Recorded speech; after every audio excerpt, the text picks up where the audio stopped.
40 fight, and I have Crawford winning this fight. Crawford's going to win this fight doing something that nobody's done to Canelo. Okay. That's all I'm going to say. And it didn't take me going to camp to know this. Okay. He doesn't fight the one way that he can only fight to win it. Terence Crawford has 6 ways he can win it.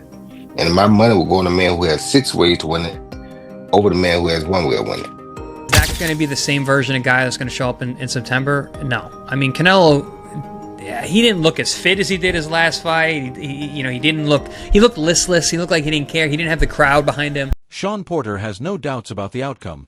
He's backing Terence Crawford to dismantle Canelo Alvarez. In Porter's eyes, Crawford's preparation is operating on a level that Canelo has never encountered.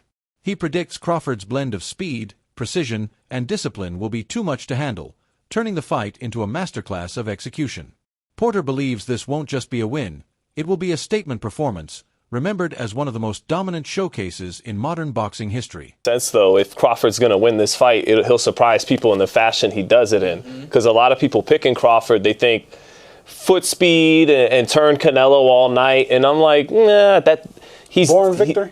No, it's just he's definitely a lot better than the guys of the last couple years who have tried to beat Canelo that way, Billy Joe, Caleb. But even though he's better than them, it didn't that game plan. It just didn't. It didn't work. So it's not gonna look like that if Crawford pulls this off. It's gonna look different than that. To your point, Roy Jones Jr., a legend whose words carry weight across the boxing world, has placed his faith in Terence Crawford's versatility. Jones insists Crawford holds 6 distinct paths to victory, each fueled by his adaptability, ring IQ, and unmatched ability to adjust mid-fight. By comparison, Jones argues Canelo Alvarez has just one option: apply relentless pressure and hope his power shots connect.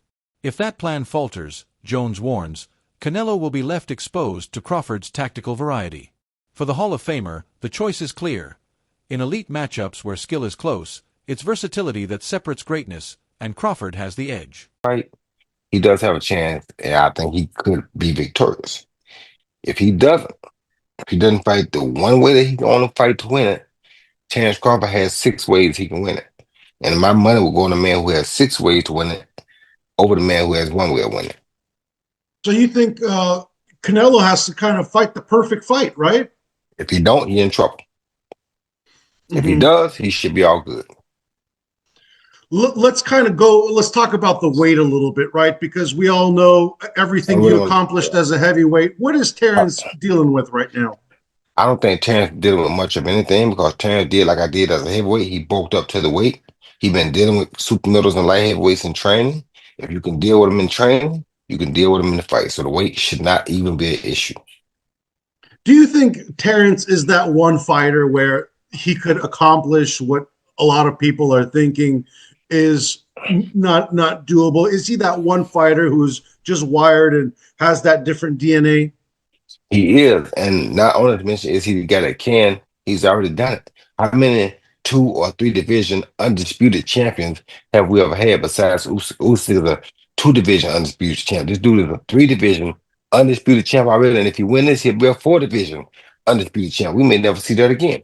See, people don't like to celebrate the reality when it's happening. They'll wait till the person dead and they talk about it. This man is the only 3 division undisputed champion that boxing has ever had. And we're asking, are we wondering, can he step up to a task? Really? Do you know who we're talking about?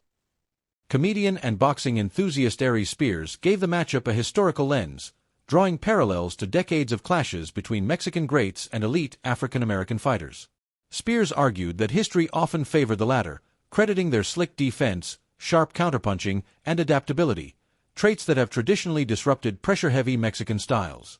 While he acknowledged Canelo Alvarez as one of the most complete and battle-tested champions of his era, Spears framed this fight as part of a long-running storyline: speed, defense, and ring craft against relentless aggression, where the former has frequently held the advantage. You take a top-notch Hispanic fighter, put him against the top-notch black fighter, the black dude usually edges him out.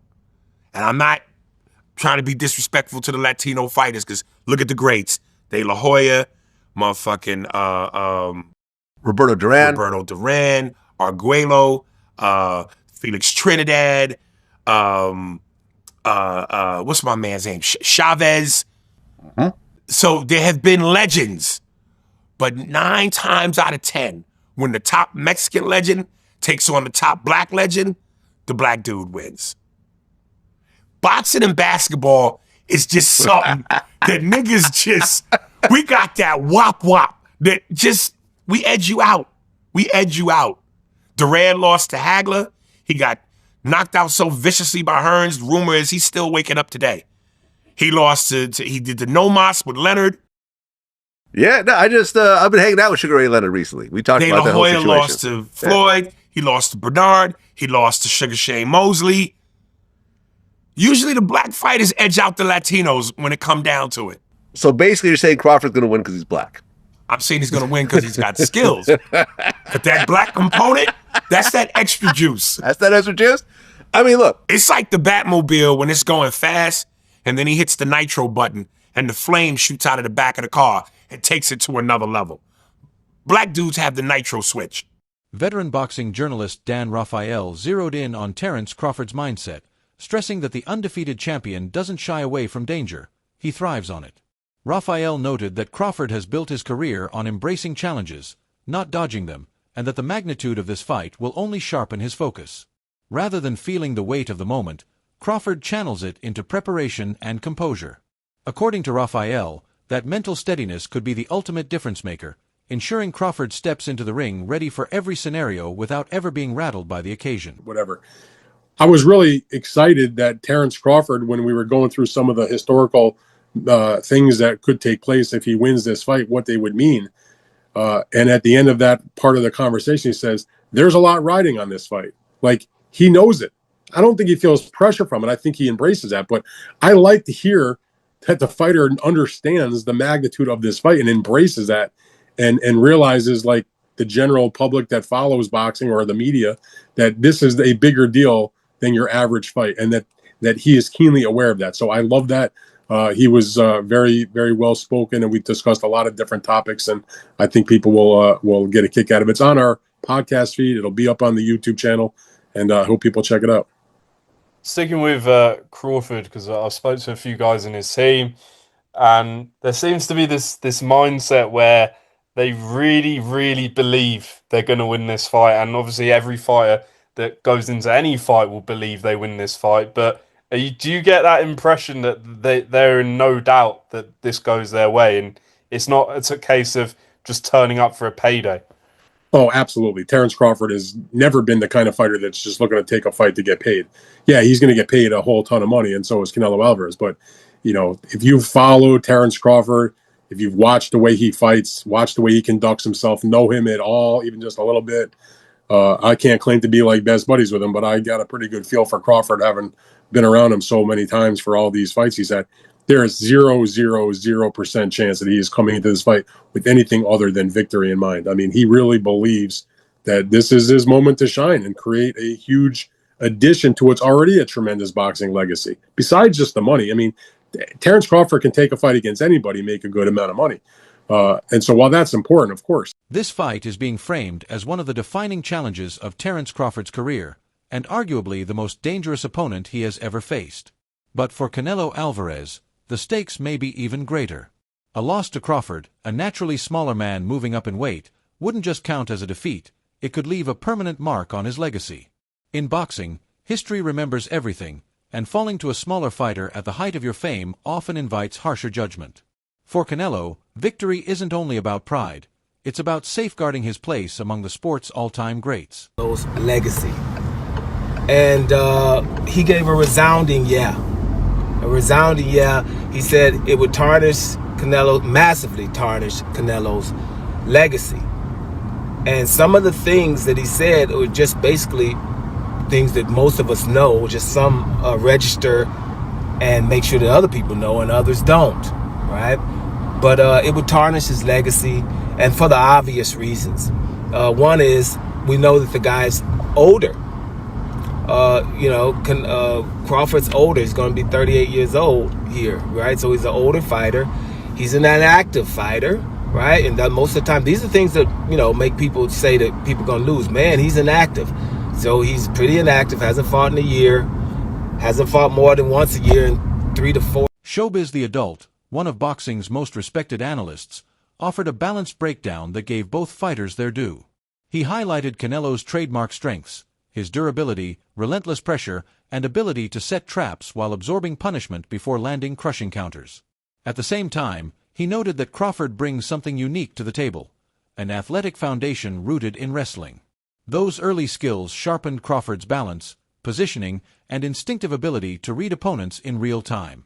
According to Showbiz, this rare blend of physical pedigree and boxing intelligence might prove to be Crawford's most dangerous weapon. Canelo uses his legs, he uses his core, and then his neck itself to lift up Bivol like Bivol was a featherweight. That is a huge representation of how strong Canelo is. When you look at his workouts, you can tell why he was able to do that. All these damn neck exercises that I wouldn't dare do. Okay, that stuff looks painful. The squatting and all that stuff that he's doing is exactly why Canelo Alvarez, honestly, is a strong fighter. He tried to do it again with William Skull. William Skull shook out of it, but he is a bull. Listen, Terence Bud Crawford is strong.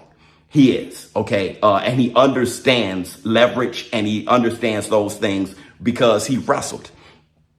Honestly, very true. But Saul Canelo Alvarez is also extremely strong. Now, let me know how you feel in the comments below. Former world champion Chris Algieri dismissed the idea that Canelo Alvarez's recent showing against John Ryder is a true reflection of what he'll deliver against Terence Crawford. Algieri argued that Canelo has always been a fighter who rises when the stakes are at their highest. With legacy on the line, he expects Canelo to show up in peak condition, faster, sharper, and far more aggressive than in his tune-up bouts. Fans, he insisted, should prepare for a fully dialed-in version of Canelo, not the one seen in routine defenses. Not a whole lot. Hasn't changed all that much. Listen, the Skull fight, could Canelo have done more? Absolutely. But is that going to be the same version of guy that's going to show up in September? No. I mean, Canelo, he didn't look as fit as he did his last fight. He looked listless. He looked like he didn't care. He didn't have the crowd behind him. And Marcus, you've been to a ton of Canelo fights. You know how that arena is. It is insane. Insane. In Vegas, I mean, it's deafening, the entire fight. I remember when he fought BJ Saunders in oh my Texas. God. And he's that waving Saunders on one? 80,000 fans. Yeah. I mean, listen, he is a gladiator. You know, I called Tim a warrior. Canelo's a gladiator. He is there for the adoration of the fans. I just think that he was a little too clinical in there that night. You know, he didn't have that same drive. He had a guy who just was not willing to engage. That's not going to be Crawford, and that's not going to be Canelo. They're going to be their peak of what they are at this point. Because again, Crawford is 38 years old. Canelo will be 35 by then. So I think they're going to be the peak for what they are at their ages. But it's easy to go, what have you done for me lately? That's usually how everyone kind of sees everything. So, but I think it's good. I think it makes the fight more enticing if a lot of people are thinking that Crawford can win. And don't get me wrong, Crawford can absolutely win the fight. I'm not saying he can't win the fight. But in terms of, you know, how I see it, it hasn't really changed my thoughts because I know better than to just trust that last thing I saw because there's a lot of confounding factors. Shawn Porter, joined by several analysts, broke down the tactical chess match ahead. For Crawford, the blueprint lies in controlling distance, working sharp angles, and refusing to let Canelo set his feet for big power shots. By constantly shifting range and rhythm, Crawford could disrupt Canelo's forward momentum and wear him down in the later rounds. But this fight won't be won on physical tools alone. It's a mental battle as much as a physical one. The fighter who stays composed under pressure and executes their game plan for all 12 rounds will emerge victorious.